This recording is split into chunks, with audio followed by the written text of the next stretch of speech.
Sorry. So for the people who are in here, I assume you're the ones who are interested in doing a little bit more on your business planning side of it. And yesterday we had a bit of questions on after we had done the introductions on why we need to do business planning and what's the purpose of it, and what does the business plan include. And I think yesterday we went through very briefly and said, look, you have two reasons or two justifications for developing and articulating a business plan. One is it helps you to map out where you want to go with your business. So once you've established the objectives, you establish where your target of where you want to be, then it helps you to create and develop a plan of getting there from where you are now. The second justification you could have for it was for use as a prospectus when you're seeking financing. So if you're going into a financial institution and you're asking for monies and stuff, the first thing you would be asked, in particular by the more formal institutions, is do you have a business plan? And that's a point that you can't say, oh yes, I have one, but it's all here, because that doesn't work. And then a couple of people came by yesterday at the end of the day and asked, so what really do we put in a business plan? And I thought I wanted to just discuss 2 or 3 things with you today. And I think when you map out your business plan, really what it should do is it should talk about who you are. So what is your business about? And how does that differ from any other businesses, especially those that are very much alike what you do? And I think that is a key component of what you want to do. And then what you need to do is within that. In this environment, what you're selling are 2 things. You're selling your personal brand, especially if you're a performer. If you have done that, you are a performer. Then what you're selling there is that this is what you this is what you do. But then you're also selling what you have produced. So if you have songs, if you have recordings, if you have performances, those are all used to substantiate that brand. Now, just to step outside of it a little bit, when you talk about brands, brands are not necessarily only the marks that you see. So COSCAP can only be a brand if COSCAP communicates an experience. Let me explain. If every time you walk into COSCAP to get services from COSCAP or BIDC or any other organization, what you experience in the way they deliver their services to you is what constitutes essentially their brand. So when you're eating Tabasco sauce, the experience of that is what makes the brand Tabasco. And I've always said across the Caribbean, we have 15 different brands of hot sauces for each country in the region, and Tabasco will outsell all of them individually and collectively. Why? Not because Tabasco is a better sauce, but because the experience is consistent and people understand exactly what they're getting every time they buy a bottle of Tabasco. You can't say the same for any other of the sauces that we have. At one point, they may have a label, they may not have a label. At one point, they may have a bottle, they may not have a bottle. At one point, the sauce may be a different color, a different taste or something. It's always, you have to be consistent with it. So that is what you're trying to do. When you're selling, you have to be consistent about the messaging that you're sending. And then the third thing that you would want to consider in your business plan is, what do you want? Where do you want to go? If you don't know where you want to go, then truly you put yourself in a state of existential or operational drift, and you don't want to be blown by the wind where you're going here. The competition is just too heavy for you to just be another little voice coming out of the small Caribbean island of Barbados in a genre of music that the Caribbean is not known for. That doesn't sell locally for you to want to be in that state of operational drift. You have to be very focused, you have to be very clear, and then you have to map how you're going to get there. So in essence, what you want to do with your business plans is to see if you can articulate those 3 things. Who are you? What are you selling? Where you want to go? And then that helps you puts you in a position where you're able to define or identify what your financing needs are, what kind of management structures you need to put in place, what kind of external partnerships and relationships you need to build, how you want to structure your little business. Is it a sole proprietorship? Do you want to be in partnerships? Who's going to handle what? X, Y, and Z. It doesn't have to be very detailed, and I think a lot of people get frightened by when we talk about business plans because they think that the business planning process has to be these 50, 60, 70 page document that or the consultants like to produce. It does not have to be that. A lot of that is just verbiage, or as we say, it's just garbage. You can go past most of that and and hone it down to 4 or 5 pages, and then you understand, okay, this is what the strategy or the plan is about. And I think in your cases as small businesses, you want to keep something concise, tight, that you understand, that you need to live that experience and that desire and that dream every day. But it is also a tool that you can use and that you must use and adjust as you're moving along, because the reality is that what you've mapped out conceptually and in terms of your vision, you will need to change elements of that as you engage in the marketplace. So you may say, okay, I want to get into the USA, I want to get into Canada with my genre of music. And then when you get into those marketplaces, you understand that the dynamics in the marketplace are completely different than what you're used to, or maybe what you're structured to deliver for, or what you're prepared to do. So you need to then step back and say, okay, how can I adjust? Where do I need to adjust in order for me to effectively get into that market? And I'll give you an example. Oh yeah, I'm going to age myself here, date myself here. 16 years ago, I was setting up my own business. And I tried getting into the EU market.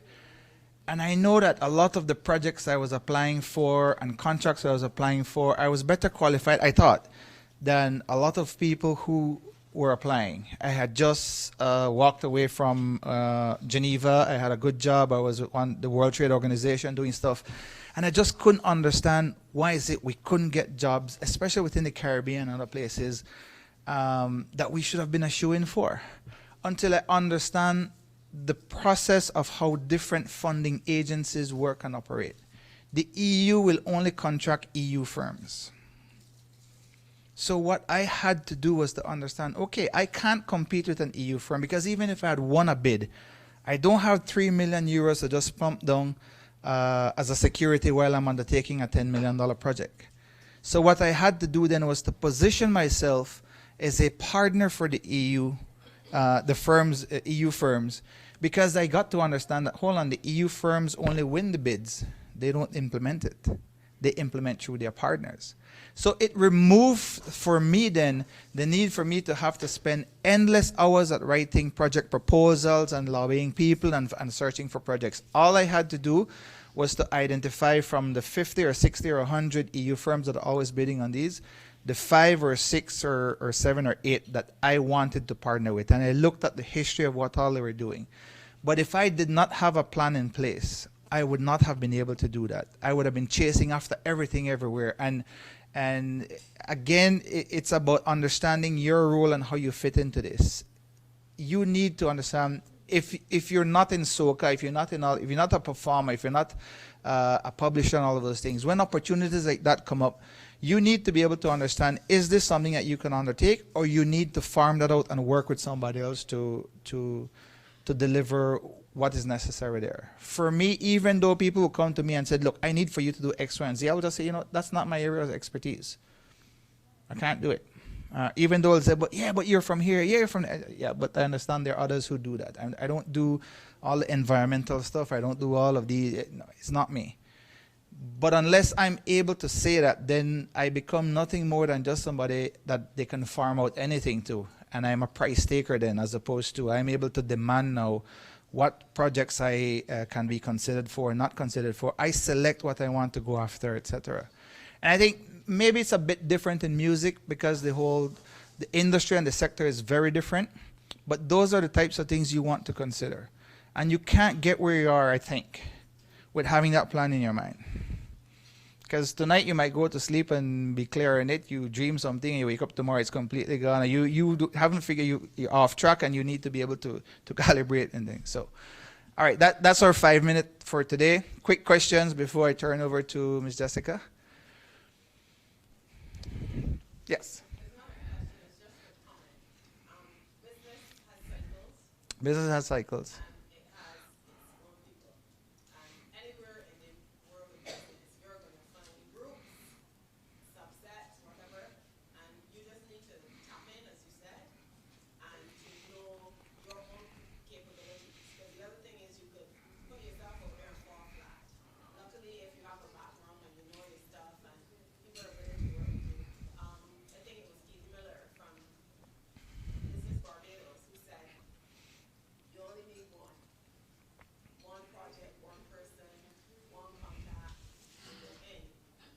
to get in through the door. Yeah, I will leave you with one concrete example of why it's important for you to have at least a basic business plan mapped out.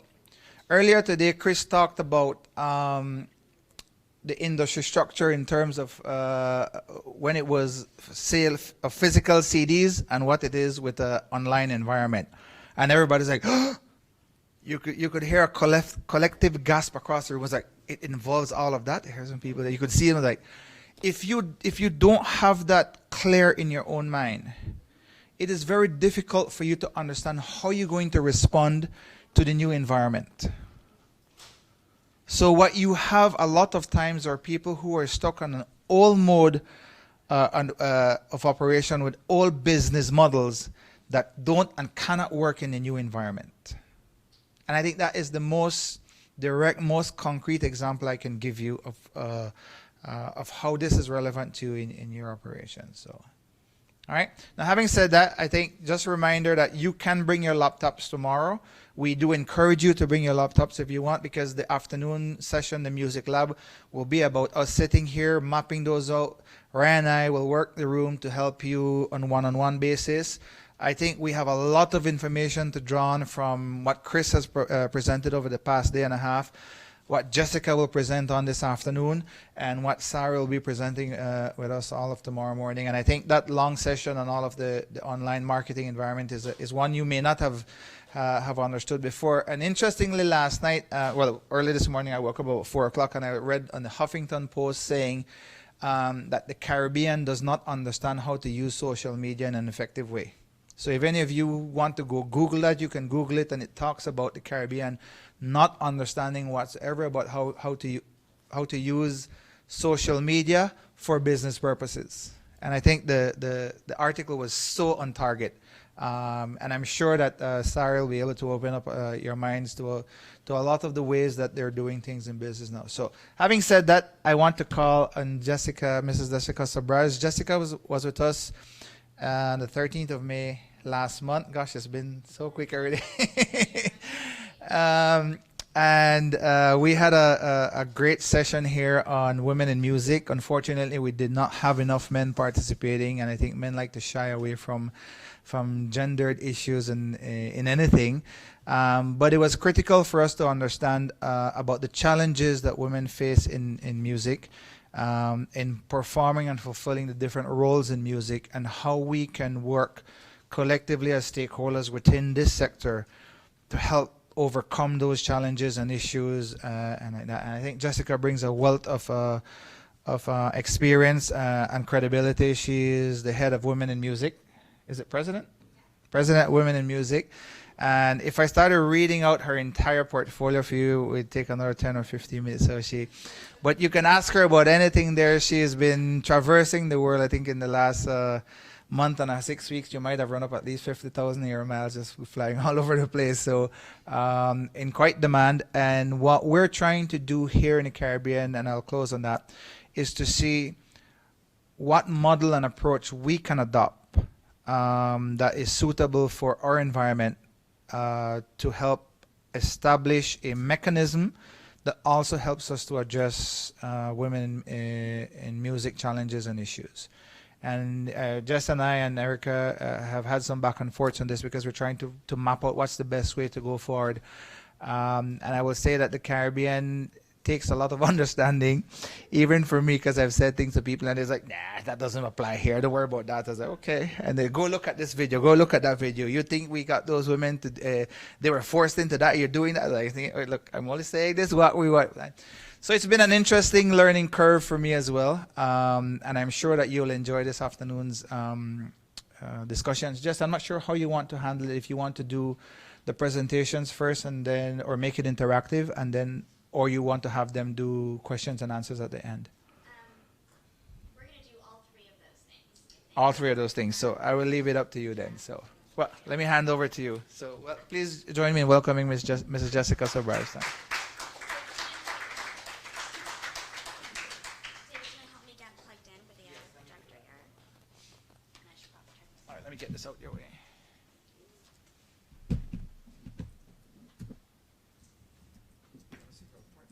this side. I got it.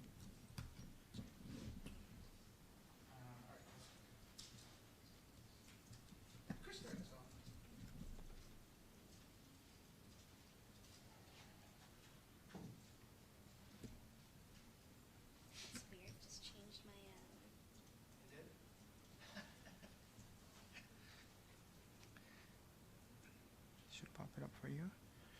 And we should be. It's gonna come up as soon as the yeah.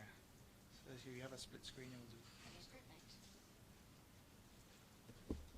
Sorry, you want to do? Nope, this is fine. Yeah, this is fine. Stay here. I can do this. I can be stationary. Yeah. Okay, I think we're all set to go. Hey guys, my name's Jessica Sabraj. I'm the president of Women in Music. And as David said, I've been here before, so I'm really, really happy to be back in Barbados to do this again with you guys. I'm coming back in August, and I think in August we'll actually spend some more time with whoever's interested here and with COSCAP and ACCS and CDB to figure out what is the best approach to give some aid to women here in Barbados. So we're going to keep things really light and really interactive. I know you've had a very intense couple of days of copyright strategy and that stuff just like, ugh. So I'm going to ask you a couple questions. I'm going to try to keep you awake, and we're going to be A-okay and breeze through it. Sound good? Perfect. Okay, so today we're going to address a few things. We're going to discuss the leading roles that women have played and continue to play in the global music industry, as well as the challenges they face. We're going to understand why the greater participation of women in the music business benefits the entire industry. We're going to identify new types of business and career opportunities available to women in the sector. And we'll examine some potential solutions within the industry that will address the challenges that we've identified in previous sessions. So before we do that, I'm going to tell you a little bit about me.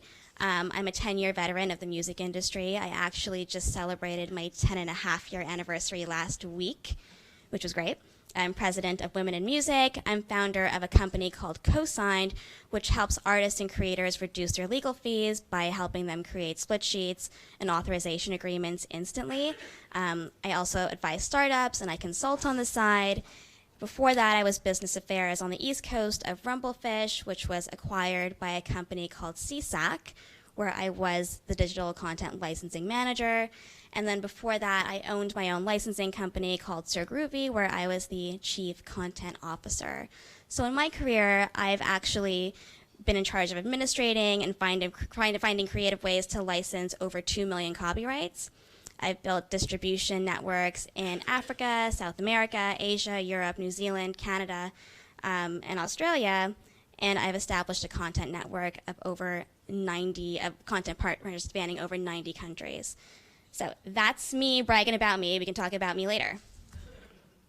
I want to learn a little bit more about you before we jump into some of this stuff. So quick poll. This is one of the times where I'm keeping you awake. Who in the room is an artist? Okay, great. How many of you are managers? Managers? Okay, how many of you are in publishing? The Lone Ranger in publishing. And how many of you are on the record side of things? So you're both, great, fabulous. Okay, last part of the polling. How many of you currently work with a digital distributor? How many of you have a sync agent? Music dealers, something like that, jingle punks. How many have a PR agent? How many are tired of raising their hands now? Okay, I gotcha. All right, so to give you a bit of a better sense of what Women in Music is, we are a 30-year-old nonprofit based primarily in the U.S., although we have chapters popping up in Brazil, various parts of Europe. We have a sister organization in Canada called WIM Canada. We have over 1,000 members. Most of them are women. A small chunk of our members are men, so we're open to both men as well. And I personally manage a team of over 30 people who are all volunteers and dedicated to just providing resources and whatever our community needs directly to women. So some of those resources are a members forum, educational seminars, panels, keynotes, workshops. We provide discounts to services, products, and conferences, and we put on a variety of networking events. So our membership pretty much encompasses all parts of the industry. There are artists, there are producers, there are managers, there are attorneys. Any facet of the industry, I guarantee you we have some form of membership that exists there. So to give you a better idea as to how we go about doing that with some actual real-world experiences. We do put on monthly educational panels. And more than anything, we like to celebrate the achievements of women because we think the more that we highlight those bright spots in our community, the more inspired other people are to go and become like that. So we just wrapped the Women in Sync Awards, which we held a couple of weeks ago in New York. And for that awards, we honored Alex Patsavis. Alex Patsavis is the music supervisor for Grey's Anatomy, Scandal, Hunger Games, Twilight. She was one of those original, she deserves a whoa for sure. She was one of those original trailblazing women that carved the path for people like me to get into supervision. Alex Patsavis, Patsavas. Her full name's Alexandra. But if you Google women in music supervision, that's all you see. It's just Alex. We also curate panels and assist with conference programming. So we do a Women in Sync panel for Sync Summit, which is held all over the world. We're assisting MEDEM with curating their panels. So MEDEM's panels have tended to be mostly male-dominated. Now we'll be securing 1 to 2 panelists for all of their programming that they have going on next year. In Nashville, we just launched our chapter there, so we held an event for over 300 people in conjunction with Music Biz, which is one of the main conferences there. In September, we'll be doing the same thing with Rio, where we're launching in conjunction with Rio Music Buzz for around 200 people. And then in a handful of weeks in August, we're doing an executive brunch for all the executives, SVP and above, that are in New York. Locally, for our members on BizDev side, we have a Google group where you can post anything that you could possibly need and find it there. We have about 5 job listings a week relating to the music industry that goes solely to our members. Okay, so for those of you that have been here before during the May session, some of this might actually be recap for you. So I wanted to come back and give you an update as to where we are with providing services to women here in Barbados and largely to the Caribbean. So as David mentioned, we're talking about doing an official launch chapter starting here. We're looking for some key women who want to serve on the leadership committee for that. So if you're interested, by all means, come and talk to me or email. Hopefully that committee will host an average of 3 events a year, 2 being educational and 1 being a mixer. And we're going to focus on training and education. So in terms of education, we're looking to bring down curriculum that's all about music service partners so that you guys that are creating content know exactly who to go to or have a plethora of choices, and we can assist with the selection there. We also want to bring audio training and audio production training to the women here. We'll get to that in a minute and what that actually means. And then we want to find ways to help in bringing down the cost of recording, because that seems like that was I see nods already. That was kind of an issue from our last session, and part of that will be helping you to find local partners to assist with funding. So before we talk about your local community, I want to give you guys a quick overview as to what's happening globally. So we have these stats all the time, and they get a little bit better every single year, but they're still not where they should be. So in the US and Canada, less than 6% of recognized producers are women.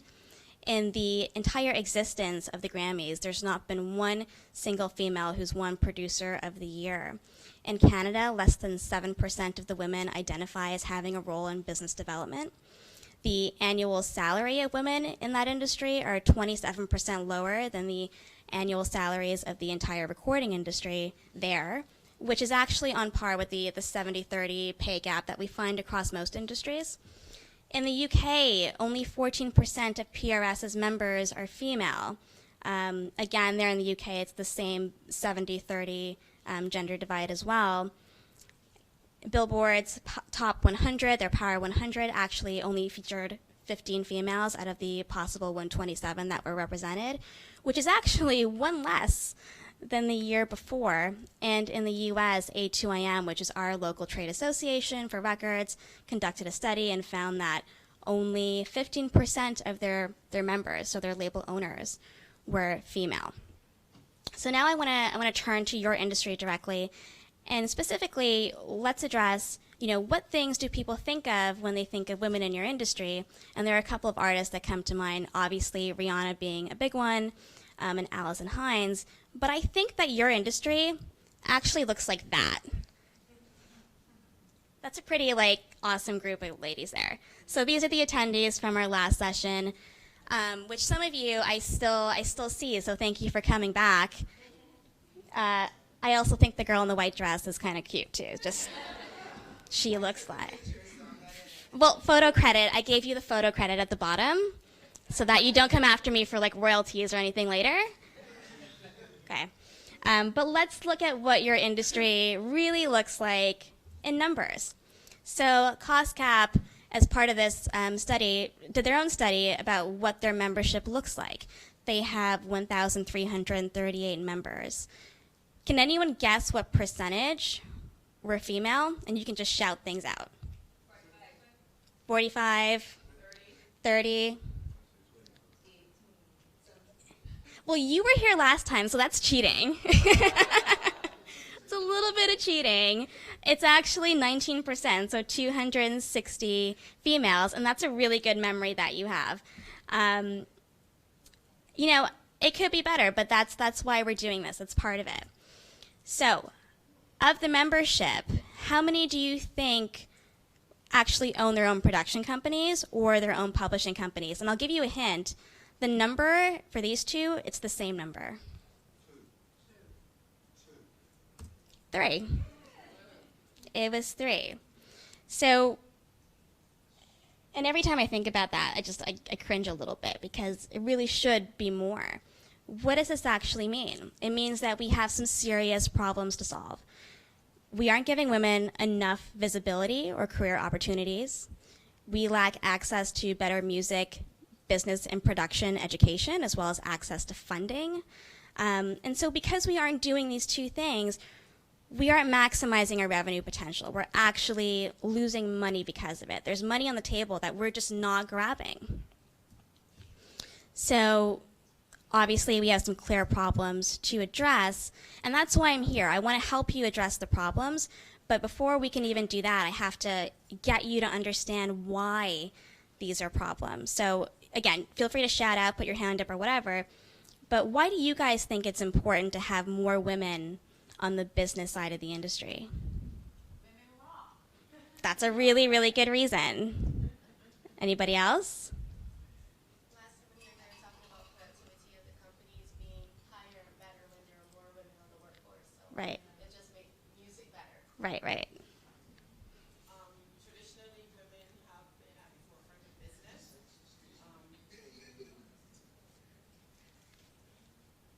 That was it? Okay. No, I want to finish. They've been at the forefront of business, but their business has been like Rihanna Eisler status.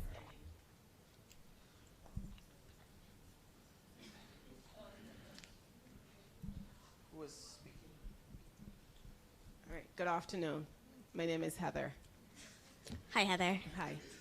No, I was saying that traditionally women have been at the forefront of business, but as Rihanna Eisler says in her book, The Real Wealth of Nations, it's been considered non-revenue earning. So having women on the business side does two things. It gives a different perspective of what women can contribute. It is important because in life you need balance. Right. It also says to others, because as you said, somebody laid the foundation, paved the way for us. So it also says to those coming after, there is potential. And the wider the market and the more involved we are, the better, I think. Yeah, perfect. I think we've got 2 more. So come around. Hi, I'm Carrie. I'm going to cheat a little bit again. Last time we would have talked about the businesses who have more women on their payroll, and it just makes better sense. The ones who have mostly women on their payroll, they just do better. Yep. Statistics. I think you could pull them up from somewhere.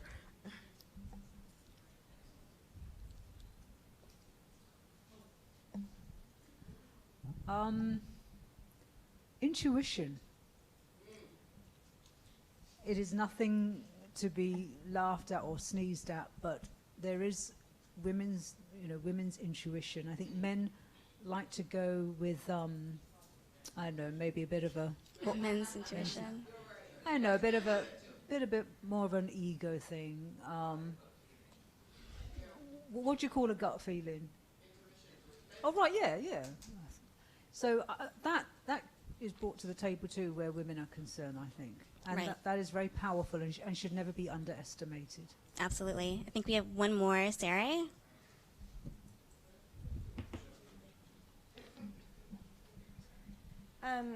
I was going to say, I think that there's a lot of women music fans, and from a publicity marketing perspective, if you want to have that diversity in attracting them and figuring out how to market and grow the music base and introduce new artists, and I think that it should come from a balanced workforce. But I also think that a full team of women might also be too much. So I think balance is key, because you want to be representative of the people that we're selling to, Yeah, which is absolutely. both men and women. Yeah. Absolutely. And those are all right answer. There's no wrong answer to that question. Because today you've mostly been learning about copyright and monetization, I wanted to highlight one of the lesser known reasons as to why it's important to have women on your team. And as Carrie and Akasha brought it up, it's teams that have more women tend to do better financially. Maybe it's a combination of intuition and just the natural driven talents of women. Whatever it is, scientifically, we now have information to back that up. There's a real, valid scientific and financial reason why you should have more women on your team. And when I say team, it could mean you hiring women if you own your own company. It could mean you bringing on a service provider or partner who is a woman. It could be anything. So there have been multiple studies that have been conducted on this. And what they find is that at every level, having at least one woman on your team makes that team perform better. So for Fortune 500 companies with at least 3 female directors, the return on investment capital was over 66%. The sales growth was over 40%. They had less turnover. And it's not even just like a US thing. This is a thing that happens all over the world. I bet if we had more women on our business side here, the economy would uptake as well too. The teams are even smarter. So teams with at least one female founder had a higher organizational IQ than a team that was all male. So that's fine and dandy, but what does it like really mean in terms of hard dollars and numbers? So this is an infographic from a study that Illinois State did. They surveyed around 800 companies. And they particularly were looking at the amount of females that were a part of their workforce, how much market share those companies collectively captured, and how many customers they had, and how that translated into revenue. So companies that had less than 20% of their workforce be female were making an average of about $40 million gross a year. They had less market share and they had less customers. In comparison, companies that have between 20% and 44% of their workforce as female were making an average of $300 million. They had a little bit more market share and a little bit more customers. And here's the thing that I like the most, is that companies that had a workforce where women were a little less than half or over half of their workforce were making close to $700 million gross. I don't know about you, but that sounds really, really insane and great. That is the size of budgets of islands in this region. So, but I wanted to throw out a question, because I think for the Caribbean, the demographics tend to be a lot different than you'd find in a North American environment. And the role of women, both as mothers and as bread earners, as we call it, that tends to also be different. So it would be interesting to hear maybe from you, Jess, or from participants on how they view the role of women in music, and whether or not people feel comfortable going to, say, a woman producer, a publisher, or Yeah. a songwriter, or beyond a performer? Because I know for performing, you tend to have a more natural synergy. But For there are sure. other areas that I don't necessarily see women fulfilling as much roles, and I'm trying to understand why that is. I think we're all still trying to understand why that is, and we'll get to it a little bit later in the presentation, like specific roles and what some potential solutions might be. But I think from the data that we've been given and what we've gathered and the things that we heard you guys say to us formally and informally, is that a lot of the females in your industry tend to lean towards the performing side. Maybe because there aren't just enough opportunities on the business side. And so that's why it's so important to have men be a part of this conversation, because this is really to help you guys understand why we need to create more opportunities on the business side for women. And for women, it's about giving you the education to seize those opportunities and also giving you just the confidence to do that. We hear a lot all over the world women say, I don't think I'm qualified to speak on that panel. I don't think I'm qualified for this job. I don't think that I should ask for this raise. It happens everywhere, and it's an issue of insecurity on our part. You tend to not see that with men, though. Men are more aggressive about it. They think, yeah, I could totally get that raise. I'm going to go for that job. I'm going to get it. So there's a little bit of like educational training we have to do for ourselves as women, and also reassurance to each other that, yeah, we deserve to have more, and it's okay to want more. So I want to track back to revenue and what's happening in our economy right now as it relates to women in the industry and the industry at large. So what I really want to do is take a step back and look at how much money is occurring and translating throughout our industry, and really how much money there is for you guys to grab at. So the global industry is valued somewhere between 25 billion and 65 billion, and that's inclusive of recording revenues, publishing revenues, and live music revenues. No one has an exact figure because there are lots of things at play, like NDA, and some companies just don't want to share revenues. We're kind of guessing a little bit. But what's important to note is that for the first time ever, digital and physical revenues are almost the same. That means your industry is changing. That means there's more roles for women to come in and be a part of those teams and help you grab some of this revenue, like 15 billion on the recording side, or 4.3 billion on A&R and marketing, or to claim digital, which is up on the rise, and even public performance, which is up on the rise. So I want to take a look at a case study. One of my favorite companies, they're actually really good friends of women in music, and they're a company that you guys should completely know and look into, and that's CD Baby. CD Baby happens to have more women at the executive level and on the planning level than maybe most other digital distributors, the exception being Horus Music in the UK, which has a really huge female presence. But what makes CD Baby special is that they're a company that's survived all kinds of tides and turns of the industry. They've adapted in every way. So they've gone from literally a point in the industry when we were selling CDs, hence the name CD Baby, to going completely and solely almost digital. They have 4 incredible women that are a part of their team. Erica from Product Dev, Rebecca, who's Director of Product Dev, Christine, who's their Controller, and Anna, who's the Director of Customer Service. And what these guys do, going back to adaptability, which is something you guys have to consider as you build your teams out, as you figure out how to monetize your copyrights, is how do I adapt? CD Baby went from selling CDs in retail stores to now providing services like sync licensing, publishing administration, royalty collection on public performance and mechanical. They do content ID for YouTube, so they could be your content ID partner as well. And they have marketing and PR widgets. So if you, artist here in the Caribbean, is having a hard time breaking into outside markets, or even monetizing what you have, and you don't initially know which partner will be the best for you, I'd recommend that you check out CD Baby, because they've kind of got your bases covered in all respects. CD Baby, with their awesome female team, has over 3 million tracks represented, and they gross over $250 million a year. Okay, so I've kind of beat this horse to death. Having more women on your team helps you make more money faster. So the next question is, how do we get more women on your team?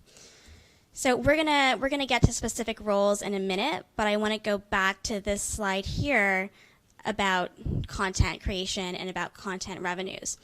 we've been talking about copyright for the last couple of days and a half, and I think the thing that really resonates as I've had individual conversations with you guys is that copyright is really only significantly valuable and able to be monetized at a great rate if you're creating a great amount of content.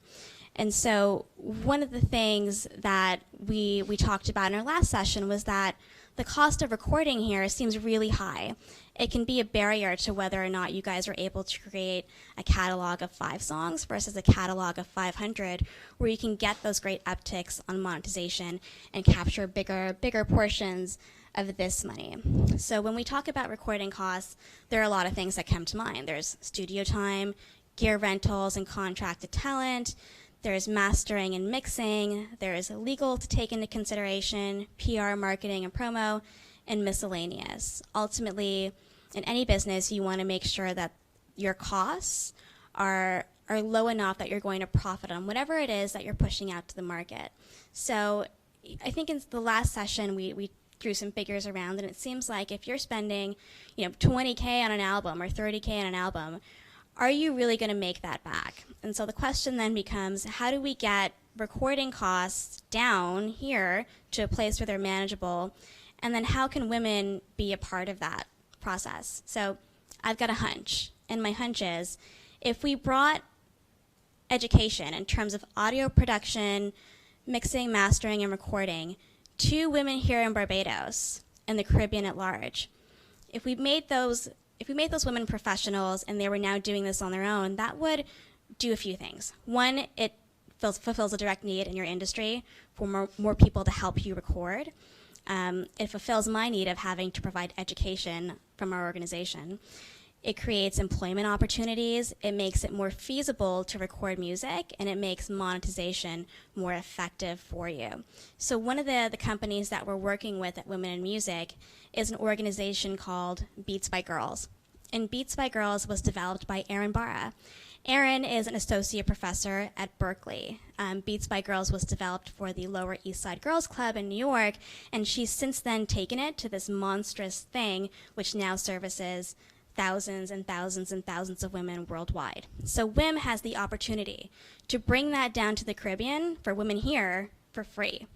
And that's something that we want to explore with you guys and figure out, is that a good enough way to help bring down your cost of recording? Is that an adequate way to get women more involved on the business side of your industry? So what we're going to do right now, because I know you don't want to hear me talk for like 2 hours straight, we're going to break out into groups, and I want you guys to think about, we'll estimate really, one, what is the current cost of recording one track in this region?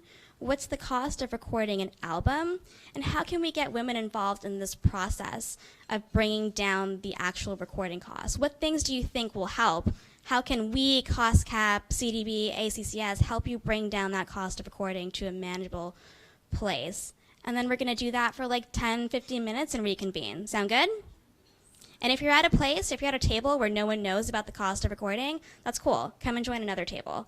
They've got it covered. Good?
right, how we guys doing? Are you guys ready or do you need more time? You ready? Who's got the mic? Okay, perfect.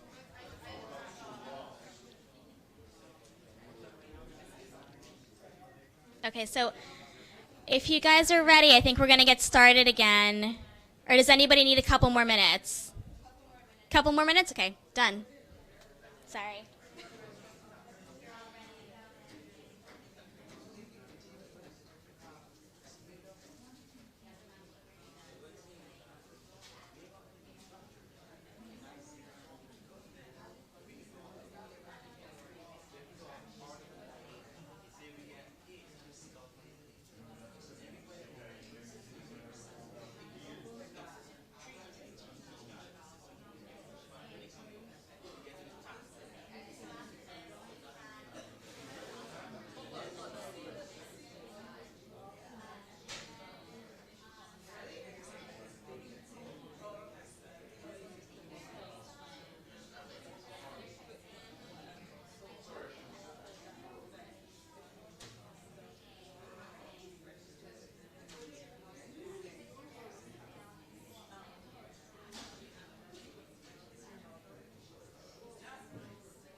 Okay, are we ready now, guys?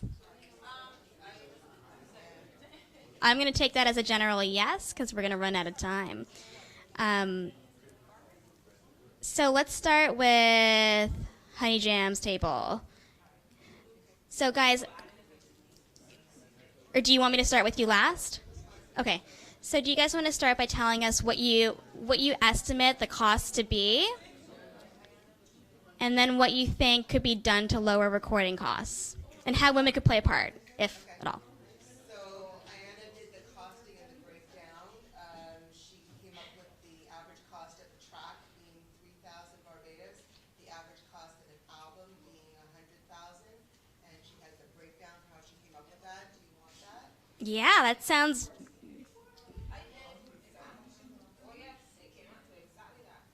Oh, these are your actual costs. I can tell you that. I actually have the breakdown for how my first album was actually put together.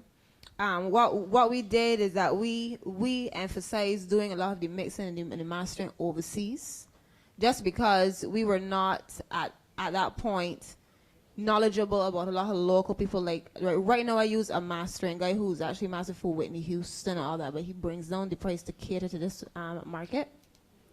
My album had 13 tracks.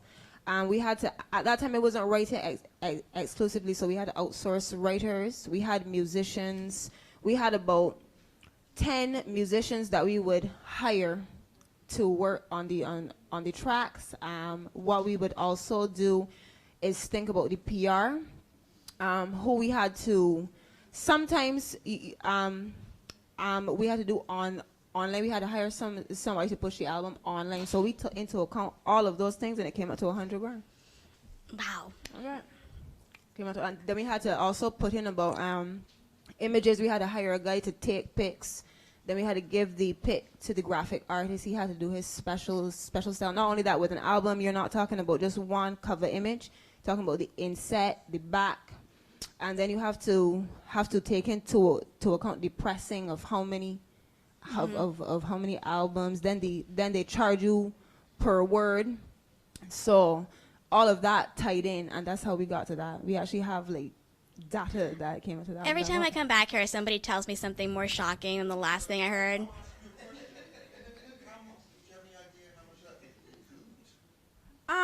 Well, at that time I was working with Hit Island CRS. I'm not with Hit Island. I have my own company now, but they would be able to kind of tell you. At that time, KB had about 25% of CRS. I can't tell you the exact breakdown, but I would not say that we even half covered that. Right? But I would tell you what we did after the album was done. We wanted to take it to the next level and do college touring. So in order to kind of show that we had really invested in the project, we had to at that time kind of take out, like actually go down to the wire and take out receipts, kind of talk back with the people, talk about who we hired, and we didn't just hire like, oh, well, he sounds good, we're going to put him on the track. We hired world-class musicians. Darian Bailey was on the album, Shane Forrester, Philip Forrester, the gentleman, Jimmy Senya Haynes, who actually produced the Steel Pulse album, Grammy Award winner. We had those people here, and they're agents that we hired for the album. Yeah, for sure. And then Philip Forrester, who is J. Cole's dad, he said, average, any track that I've averaged would be about 3,000. The Red Boys, who are next door, 3,000 is their like minimum. Gotcha. Did you guys have any thoughts about how to bring down those costs in the region? So I think what you were saying before was about how getting women involved could bring it down, which we weren't really thinking that way. And then you were asking how cost cap could assist in tangible ways to bring things down. So one way we thought about was acquiring funding to subsidize, have some sort of program or the way that deserving artists can apply to be considered for being subsidized if they prove they've got their stuff together and they submit some earlier tracks, so you can show that it might be worth the investment. There are many producers that are part of COSCAP. They could be encouraged to come on board and to give a discount to other COSCAP members.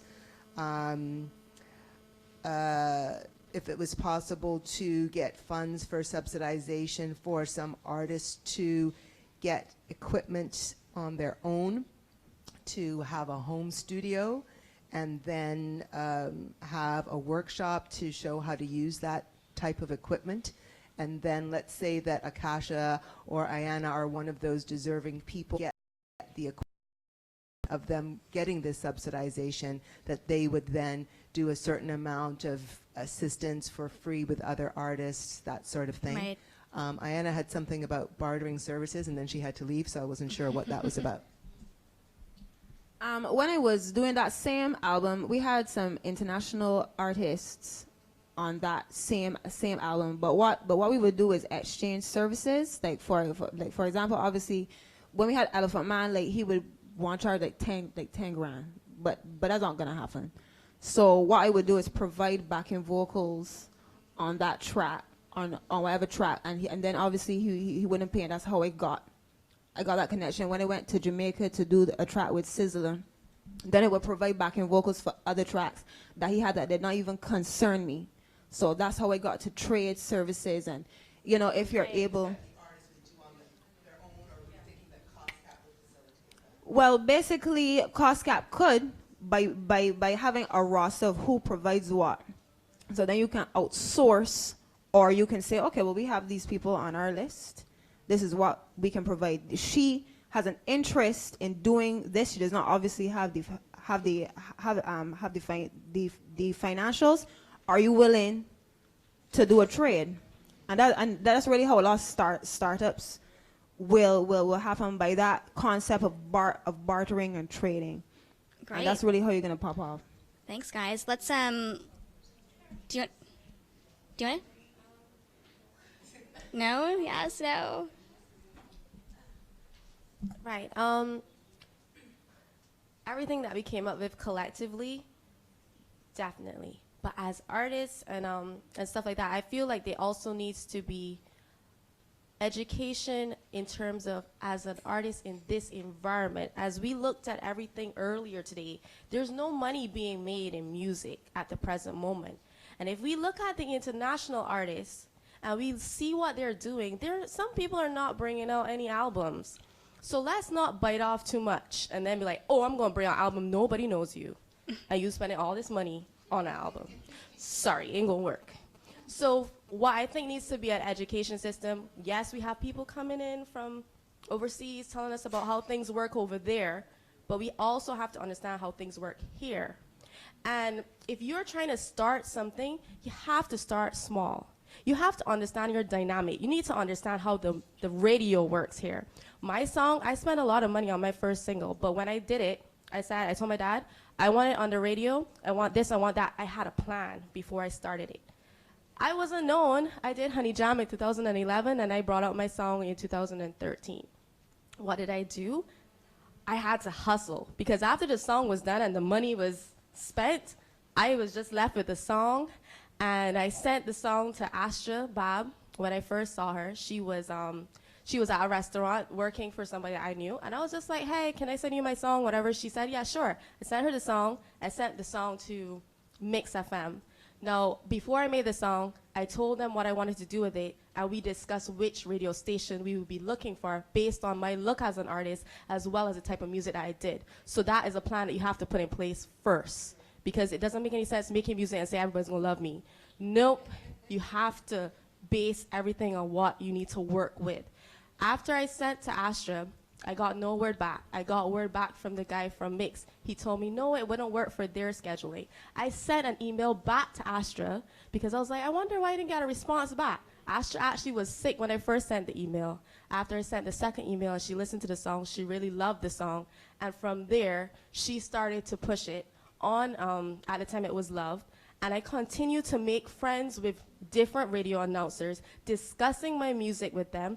After a while, it was really cheesy song. It was very, very Taylor Swifty, so it couldn't work for other stations. So I decided to find a producer who could do a remix that would suit the other stations that I was unable to get to. After all of that, my song was able to pay back for itself. I forgot about it, and it paid back for itself. All the money that I spent on the track, I got back all in royalties because of having a plan. So if you don't have a plan and you spend all this money and expect that the internet is going to save you, not going to make any sense. You have to have a plan. Along with that,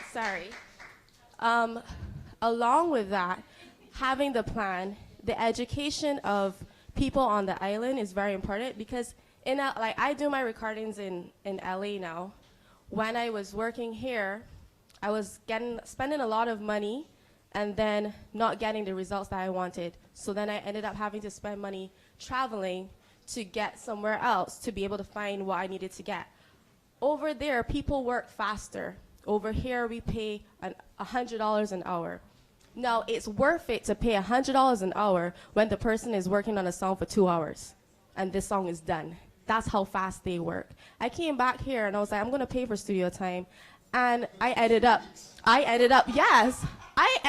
spending on one song that the person did not create the beat or anything. I got the music from LA. I spent $900 on one song. And I cried that day because I was like, no, I can't handle this. After that, I ended up taking myself back to LA and working in the studios over there and getting stuff done. I was able, for a plane ticket cost and some additional money, $7,000, 30 songs. Productivity. Especially when you have an industry where there are a lot of people who are educated to do the same thing. That's where the problem is in Barbados. Yes, that's where the problem is in Barbados, because there are specialty people. Yeah. Job, yes. I need $500 to do this, and I don't care if it takes you Right. Or it takes you 3 weeks. This is what I'm giving you. All right, my favorite table is like dominating all the time, so we're gonna have But, to. I think what we're saying is kind of what they're thinking. I would say this from an experience. I would just say prepare the songs before you go in the studio. Like probably have an arrangement, a concept of what you're writing. Spend a little time with the songs. Like for this album that I'll be doing, we spent about 4 months, and then we found out that we didn't like some of the tracks. So then we just went back to the drawing board. We were able to kind of pick out the ones that we think would do good. But yeah, but I think you can cut down on the studio time by having an idea of what songs you're gonna do, if they're gonna work, if they are basically arranged properly, if you have the proper chord structure in place. So I think like we get so hyped, like, oh, I got a song, you know. Oh God, let me get in the studio. And then when you get in the studio, then it's not put together. It sounds rough, you know, like you don't really have a relationship with this song. So I think maybe if you kind of have a concept, have a plan, as you said, and then you're able to kind of foster a knowledge about this song. Then when you go in the studio, you can cut down your studio time. You can get like two hours. Use, because you can go in and you have practiced your song for weeks and you can sing it well, but the person that's in the studio working with you is working at a slower pace because of the ability they have in using the particular system. And the reason why it's cheaper to do stuff over in the States versus here is because there are more people specializing in the same area, so therefore they have to have a competitive price. That's something that Barbados has a problem with. We have a Chefette and a KFC, and like, that's it. Competition. All right, guys, we're gonna have to like pass it on. Sorry, guys. Before you go on, because we're running a little short on time, I want to say if we can keep it to like 2 to 3 minutes per table, that would be. I know. I'm so sorry. Yeah. That's good to know, though. Yep. Okay. Sorry, go ahead. Yesterday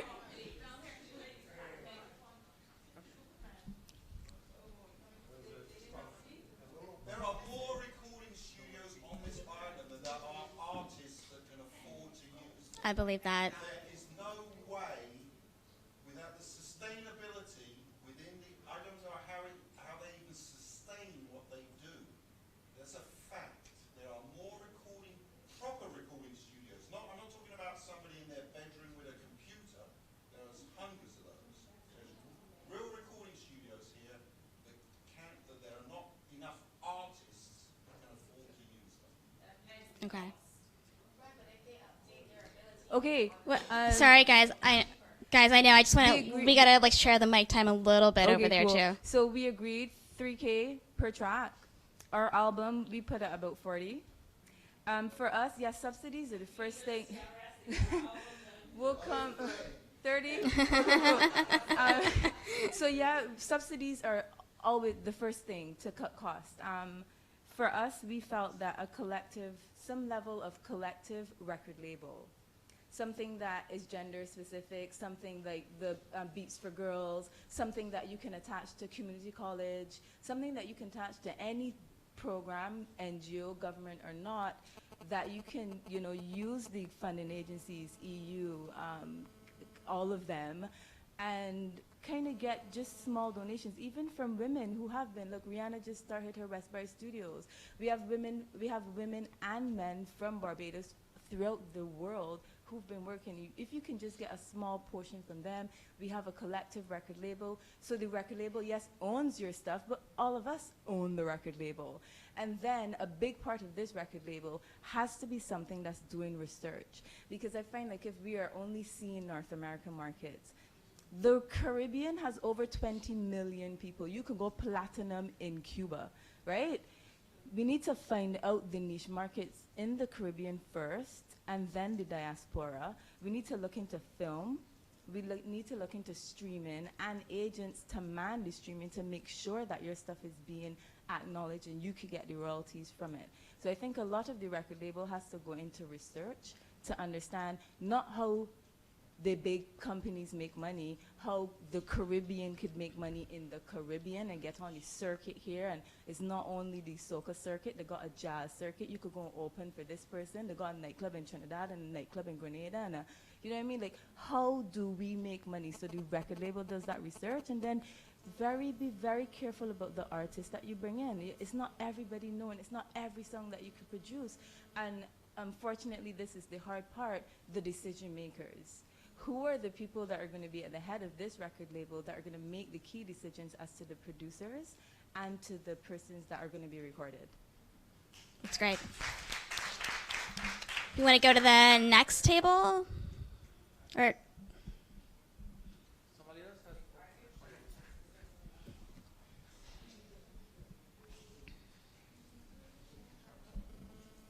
Greetings, family. We at this table would like to endorse what has already been said. Within our particular history here in Barbados, there was something called the Caribbean Development Bank. And we have to approach the journey towards reaching the international market on the same level by having a standard. What the sister was just saying, Leah, we need to have the expertise on a certain standard for a recording studio. But the recording studio philosophy has to be based upon developmental. Because obviously the talent that is available cannot afford the 2,005 or the 3,000 to produce one singer. So with the development, as she was saying, the research must also be attached.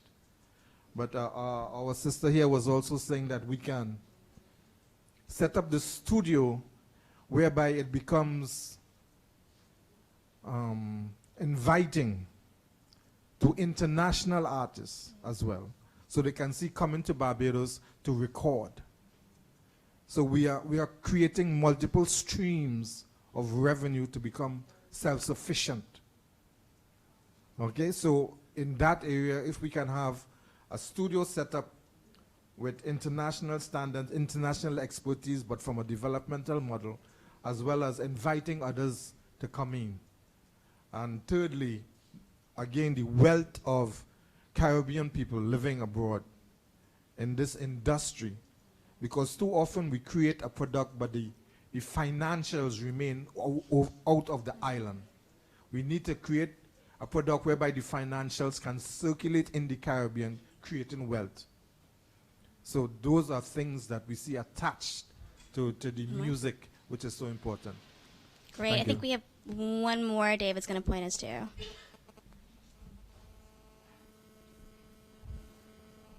I just want to say something very quickly. I don't know if you would get it or if you would think it's off topic or what, but how we deal with one another as well as a community has a lot to do with where we are at this point. Because there are a lot of artists, and he mentioned, Umfra just spoke about bigger artists coming into the island. They are artists who come here to record. We just don't know, because the producer would not tell you. He would tell his girlfriend she could come, she could take a picture with him. He would not invite any other younger producers to come and sit in on a session to see how you operate on an international level. They all keep these things to themselves. They have older musicians who do not try to pass the trade along to the younger musicians.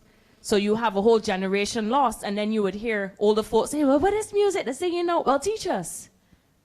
There are a lot of children now growing up, they don't know about spooge. They don't know about some of the indigenous musics that came from Barbados or from the Caribbean.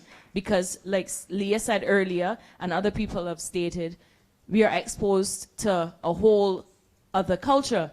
But rest assured that that other culture is definitely coming to the Caribbean and taking what we have and branding it as their own. Because we are not working as a collective body to come together to come together and say, well, okay, we are Caribbean people. Let's all help each other to help each other. That's Yeah. I mean, that's the fundamental, that's the bottom line there. And Yeah. we will not get any further. We can have workshops like this for 20 years. Unless we change our mentality as a person, like, it wouldn't happen. It's null and void. Like, we need to work together because we all have the intellect, we have the studios, we have everything here, but we don't have that collective body, that oneness. So before I do want us to push on a little bit because we're running out of time, but I want to say, I think the biggest things that affect markets like this and really cause the uptick is transparency and education.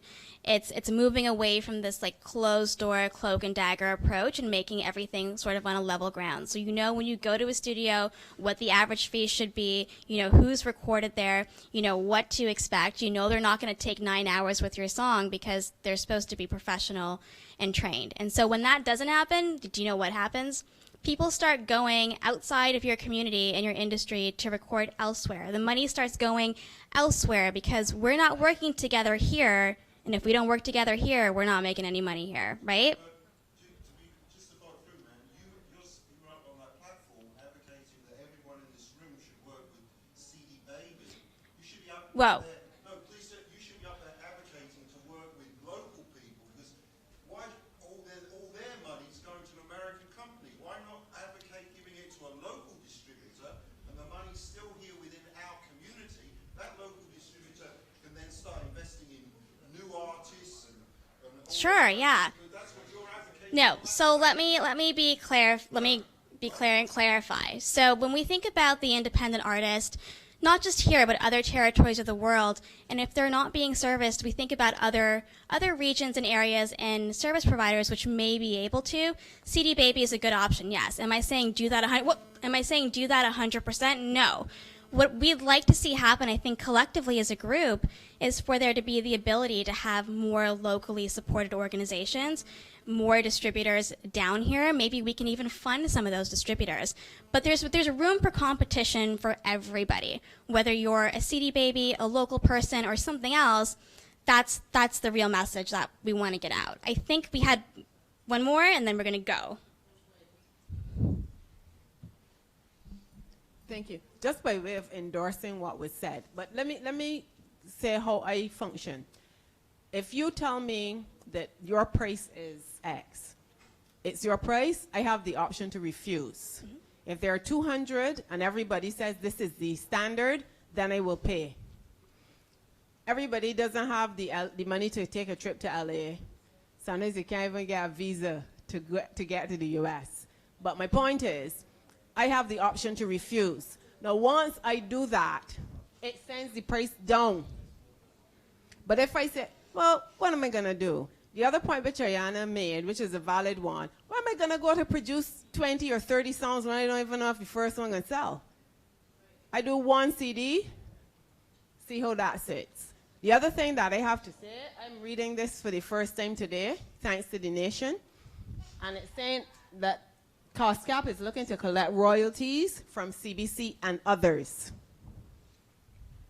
And they're $500,000 short. $500,000 is a lot of money. And if government, CBC is a statutory corporation, if government is refusing to pay, when I can attest to the fact that at least if it's 50 cents or 20 cents, I have a song called A Soul to Love. It was played on CBC more than once and more than twice. It's registered with COSCAP. Have another song, Phoenix Rises, on the Bull Bajan Gospel album, thanks to Steve Lubin. I know it's registered with COSCAP, and I get a saint. But in the newspaper, now let's get down to it. Because if we're going to talk to each other, then we have to talk to government.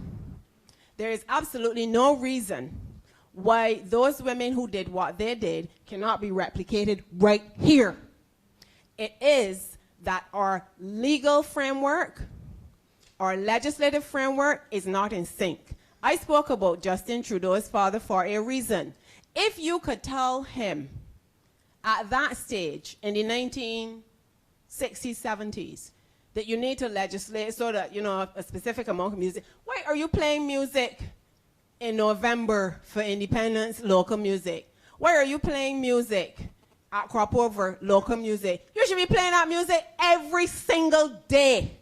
And the other thing is, if there are royalties to be received and a studio does not like you because you have gone with your preference, your choice, they're not playing it. So you're going to have some people on rotation till your ears like cracking. And other people don't get a single play. I have heard my song, I can attest to it.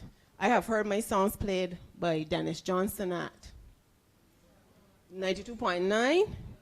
I've heard them, VRB, I've heard them on CBC, not often. And I've heard them on BBS a lot. But my understanding is that BBS does not pay royalties. No, you see me, I finish. Okay, that was very spirited. Thank you for that. I think when we get to the networking part and you guys have the opportunity to connect with each other and talk through a lot of these issues, there's a lot of things that are going to be brought up. And I think maybe like David and Erica want to speak at the end and address some of it towards the end. Yeah? Okay, so we're gonna push forward. All right, so going back to the idea of having more women in your community participate, there are great roles where women have been succeeding internationally that we want to bring to your attention, but by no means is this like pigeonholing anybody into a specific career path. So Nordici and WIM Canada did a study where they polled 700 women and said, hey, where are you succeeding? Where are you currently working in your career? And these were the results. 20% were in promotion and marketing, 17% in event production, 16% in artists, managers, and agents. So when we talk about copyright generation and generating revenue, and we know that having more women brings on more revenue in the long term, music publishing naturally is an area where it would be helpful to have more women, because this is one of the most lucrative sides of the industry that you could tap into. So some example publishing streams, but not ones that are limited by any means: public performance, mechanical licensing, sync licensing, and sub-publishing internationally. Some of those roles in publishing, which you may want to consider if you're a woman looking to break into the business side: royalty accounting, payment distribution, contract administration, licensing, like pitching your songs for sync, or being an actual music supervisor like Alex Patsavis, and mechanical licensing too. And of course, the most obvious thing of all is if you're a woman and you have the ability to do publishing administration, even if you don't, it's pretty easy to go and learn and pick up a plethora of resources to educate yourself. Why not become the owner of your own publishing company? And you can cater to other folks that way too. And maybe we can get that number from 3 to 5 next time we do this, or maybe 500, but that's the ultimate goal, right? So other areas where we see women succeeding the most: artist management, development, corporate management. That's teaching artists to navigate the waters of the business side, deal making on their behalf, crafting overall strategy. On the corporate side, it's usually dealing with content providers and providing services directly to them. So you're usually managing a pool of writers, publishers, performing artists on a large scale. These are roles that you usually would find at a collective agency, like a PRO or something of that nature. Event production. So it's event and venue management, event and tour promotion, event and tour booking, event and tour technical production. And again, that broaches the area of how do we bring more education down here in terms of the technical side, music technology. It's catering to lighting and audio and visual cues and things of that nature. Promotion and marketing. So artist promotion, marketing, public relations, crafting overall messaging and branding strategy, and getting the press to pay attention to whatever it is that you're trying to promote, which I think Sari is going to give us a great workshop on tomorrow. And also there's the business development side. This is the side that's near and dear to my heart because it's where I made my way. Sales, business development, customer relations, and legal to some degree, although legal should actually have its own category entirely, because no matter what contract you enter into, no matter what service provider you want to work with, even something as simple as co-writing with another person, it's always a good idea to have a legal representative you can go and talk to and run deals past, because most likely they'll pick up on things that you might not see with just your naked eye. And then there's also the administrative side of it. So it's the coordinators, it's the operations, office management, being a controller, and functioning on an HR capacity. So where do we find these employment opportunities? How do we get these employment opportunities specifically to women? There are lots and lots of ways you can do that. Women in Music is obviously one. When we launch a chapter here, you'll be able to send job descriptions to that chapter, and it'll get sent out to the members there. LinkedIn is a great way to utilize that platform. It curates job opportunities and candidates that correspond to custom job postings. The best one, though, is really your personal network. It seems like here you guys pretty much know each other. You know who's in what space, you know who does what. Whenever there's an opportunity that arises, you could certainly put that out to your network and say, hey, look, I'm looking for a person who can do X, Y, Z. Here's the job description. Here's what the salary is, or whatever it'll be, and get it out that way. That way you're getting in people that are coming from your network and they're trusted. Then there are sites that we use in the States. I don't know how well known they are or even used here in the Caribbean, but there's entertainmentcareers.net, there's Monster and Indeed and things like that. Okay, so we're kind of coming to the close of it. We know we need to hire more women. We know they're good for our business. We've done it. We've hired a ton of women, and we've made it easier for everybody to record. So now we're monetizing a lot. What are we going to do next? And this is where we talk about retention and funding. This is the part where I get to have really awkward conversations, because we love that. All right, so there are lots of challenges that women face in the workforce. We've identified a few of them through sessions like this, through different studies, but here's what we're finding. Discrimination, sexual harassment, over-sexualization, not being able to identify and nurture relationships with mentors, scarcity of opportunity and business development and legal assistance, and the scarcity of actual funding for projects. So as we uncover some of the challenges, we also have come across some of the solutions proposed by women to fight those challenges. The first three are ones that we actually found from the Nordicy survey done with women in Canada. So the things that had the most impact on their career progression were, one, access to networking opportunities. It's things like this, positive overall workplace culture, and access to mentors. Worldwide, there are a handful of things that we have seen had a positive impact on career paths as well. It's creating a community for women to network, like a Women in Music, like things like this. Making a conscious effort to hire more women in executive capacities. It's celebrating our leading female experts, because when we see bright spots and hear great stories of artists on the rise, we want to celebrate that and highlight it. It inspires other people. Providing educational resources, which we've talked a lot about the lack of and ways we can improve that. And encouraging and engaging men to support too, because men are a huge part of this conversation. Nothing annoys me more than when people think that Women in Music is solely for women and we're all about women and we hate men and we want to bash men. That's so far from the truth. There's no men bashing. We think everyone should be a part of this conversation in some capacity. So we're gonna talk through a couple of things that we can do to make sure that we retain our amazing and talented women that we're gonna go out and hire. The first one is ageism. So this graphic here is actually from the Nordicy study, and it illustrates that when women reach a certain age, they tend to phase out of the industry. They become less involved. And there could be a number of reasons for that. There's no one specific reason. It could be social pressures, it could be insecurities, it could be personal obligations. The point is, it's happening. And so how do we fight against that?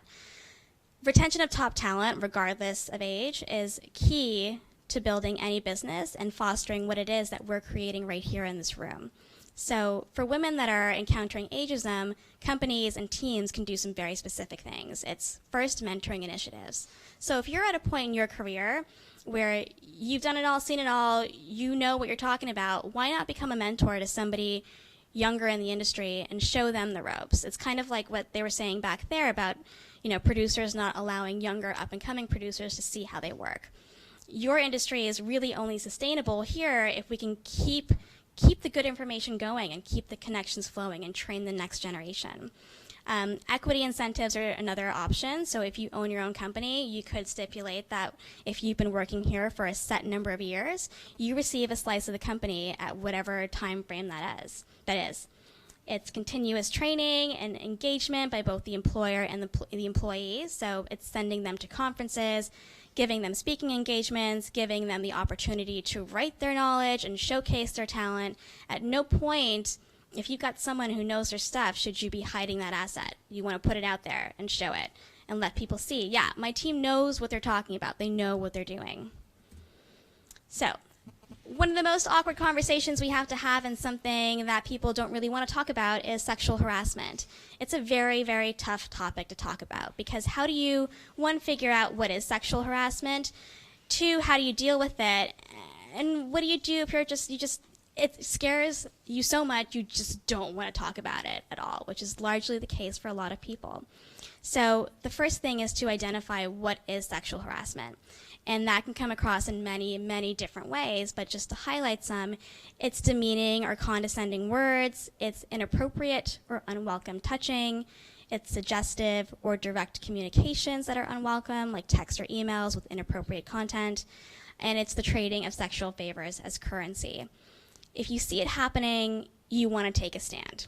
Because if we don't take a stand against that, it just keeps happening through generation after generation.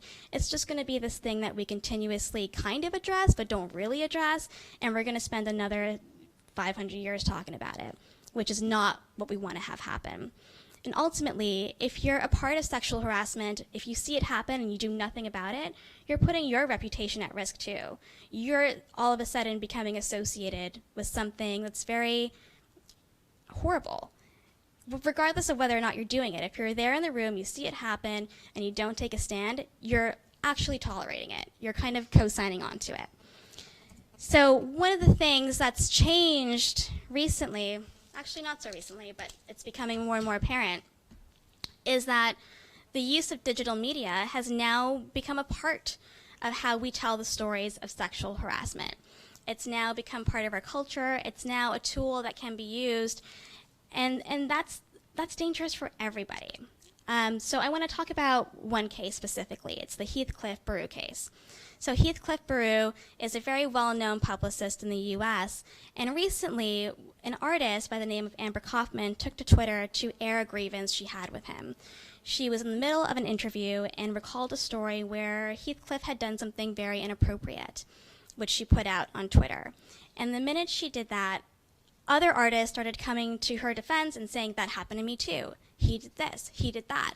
It became this snowball of an issue. And so what happens is, literally, and that's my Google search result when I Google Heathcliff now, within 37 seconds and 400 articles later, he's now labeled as this monstrous, horrible proponent of sexual harassment and assault. And he had to resign. And now he's facing so many charges of sexual harassment and assault. So the point is, when these things happen, they're no longer things that are swept under the rug. There's potential for damage in great, great, great, great scales. So before you see sexual harassment happen and not say anything, think about this and think about the actual long-term damage that's occurring. If you're conducting a behavior and you're not sure if it's sexual harassment, a good rule of thumb is just don't do it. If there's any doubt, just don't do it. Just walk away, disengaged. And that's the way that we should go about treating this now. If you think you're being sexually harassed, there are lots of avenues that you should take. Obviously, authorities are a good place to go. If it's happening in your workplace, HR, the directors of your company, you should never at any time feel like you're alone, because you're not. This happens to so many women. There are lots of support groups. Take a stand for yourself, because I guarantee you, if you don't, no one else is going to take it for you. All right, so let's talk about something more fun, funding and money. That's not an awkward conversation. It's a really good one. So in our last session, we talked about the lack of funding and how much money you guys actually needed to fund some of your projects. I think $10K was a number that came out of that if you had 10K of funding available, that would cover the range of projects and recording that would be beneficial to you. So if you are an independent artist, if you're trying to raise for the first time for your recording project, or something that wouldn't require a huge amount of money, Indiegogo, Kickstarter, and GoFundMe are all great places to engage in crowdfunding. That's crowdsourced funding. It's where you post your project, you invite all your friends, you put it out on social media, and they can then opt to donate money directly to you. There's been some really wildly successful campaigns on Kickstarter in particular. So if you're looking for more than 100K, it's possible you could get it on there, but usually these platforms work really well for things that are under 100K. If you are trying to start your own company or you're working on a project that's really large, you may consider debt funding. I personally am not a huge fan of debt funding because I don't like debt in general. But when you're raising a company, sometimes you have to engage in that and you end up doing it. So Kiva is a platform that specifically links potential investors with women in disadvantaged areas or areas where there's no economic support. Lending Club and Fundable are great platforms too, specifically if you're raising a company. If you're looking for more than 150K, I would suggest maybe you need to look at angel investors or VC funding. Again, specifically if you're raising a company, there are some good platforms to start there. Gust and AngelList are two of the most popular. And we have a saying when we raise capital in VC and in angels, if you're looking for a small amount, that very initial seed to get you going, you go after the triple Fs, which are friends, family, and fools. These are the guys that are going to write you a check and give you money because they love you and they believe in you. And sometimes that's a better alternative than going directly to a professional investor. Usually, if you are approaching a professional investor for seed money, you will get turned away because you're too early. Sometimes they just don't write checks or are allowed to write checks that are the small amount that you're looking for. And of course, there's always localized funding. So for Women in Music, we throw a lot of fundraisers. And the way that we go about doing it is we pull in local companies where all of our chapters are located. We do that for a couple of reasons. One, it's great to have localized support. We believe that if we have sponsors that are in the immediate area of where we're launching initiative, that project probably has a higher rate of success because there are local people there that believe in it. And two, it's easier to break up sponsorship that way. So if you have a target goal of 5,000, it's far easier to find 5 companies that will throw in $1,000 as opposed to going after the one big fish. So there are lots of ways to break that up. Okay, so we are coming to the close, and one of the last things that we've identified as a challenge specifically for women is business development opportunities, mentorship, and networking. What we're really talking about when we encompass all of those 3 things is basically creating a network of individuals that are interested in helping each other out. So it's kind of going back full circle to that discussion we just had about, well, how do we get more local companies involved? How do we, make sure we're providing services to the artists here and the service providers here? How do we make this thing that we're building connect and work? So we're going to tackle it in 3 different sections. 1, mentorship, which you've kind of touched on a bit. So again, if you're at that place in your career where you're ready to be a mentor, you should do so. I personally think the word mentor has such a heavy connotation and obligation to it. I think instead it's better to focus on building organic and natural relationships. So if you're looking for a mentor, one of the worst things you could say is walk up to somebody and say, hey, be my mentor. That's kind of corny. Instead, you should walk up to them and say, hey, I've seen you on LinkedIn or I've seen you at this conference. I think what you're doing is really great. Would you maybe want to go grab coffee? I'd love to learn how I can help you. People are so willing to talk about themselves. You'll get a coffee date and they'll sit there and talk about their life story and tell you what they're into. And then that's your angle to figure out, okay, I know I can help this person doing this. And then in turn, I can ask them to help me do that.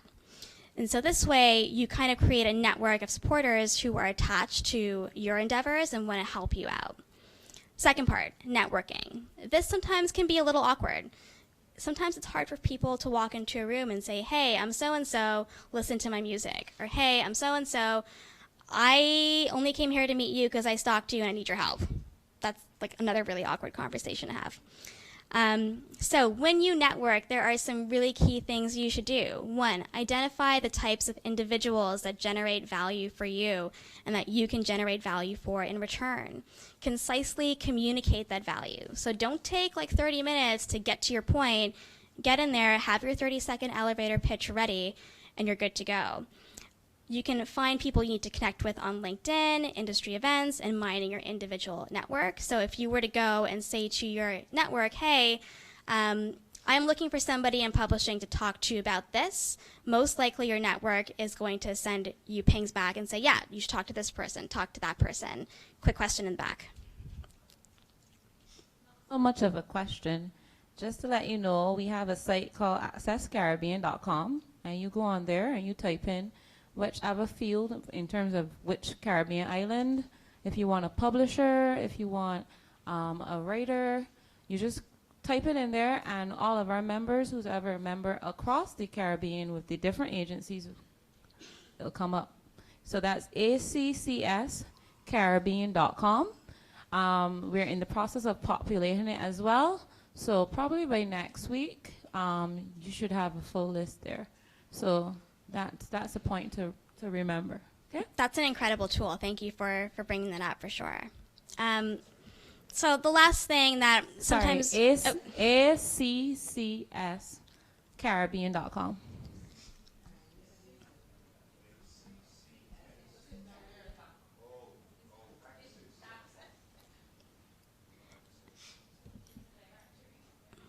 All right, so the last thing that we're going to talk about when we talk about networking and women is there's this saying that comes up all the time. It's, oh, I don't think I can break into that market. I don't think I can go talk to those folks because it's the old boys club, which is basically it's meant to describe a circle or a group or whatever where it's 100% men and you'd be the only female there, and so for some reason it's harder for you to talk to them, right? My advice is forget the old boys club. Just forget it. What I want you to do is to just get in there, remember who you are, be concise about what you want, and for the men, it's about making an effort on your part to meet more women and identify their biz dev goals and include them in the relevant conversations when appropriate, because we now know they can make us way more money than we ever thought they could, right? Okay, so we have 20 minutes left until we start networking, but I thought maybe we could kick it off a little bit early. Because networking can be so awkward, I wrote you a script. Because I care. And so what I want you to do is to get up. I want you to find 3 people you have not met yet or you haven't talked to yet. You're going to go up to them and you guys are going to have a conversation about what your goals are, the reason why you're here, and who you want to meet. And then I think we'll come back, end it, and David and Erica will do their part, and we can kind of share who's in the room and who's not. Sound good? Okay, go. Mingle, meet people you have not met yet.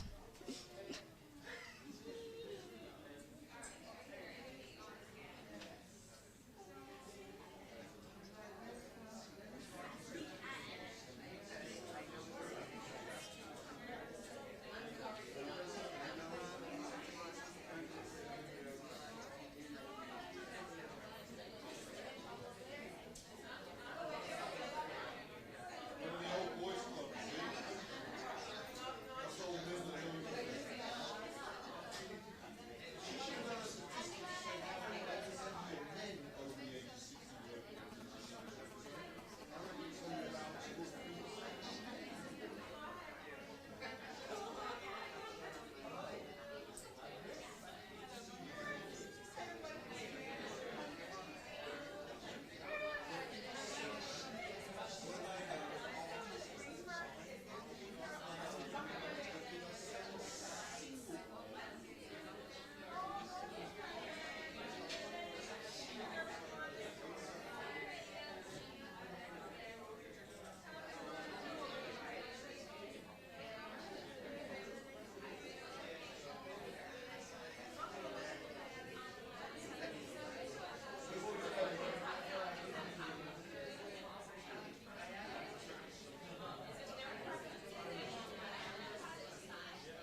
I've got the forms already.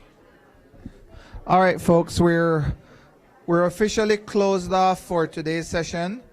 So for those people who have not yet handed in their survey forms or any of the evaluation forms, please do so before you leave today. Just a couple of reminders. Tomorrow's session in the morning is a really exciting session. So we need you all to be here for 9 o'clock.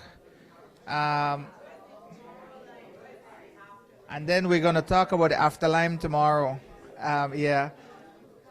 And also for people who are interested, I will put up the website, the web address for a directory that we're building out on the accscaribbean.com network.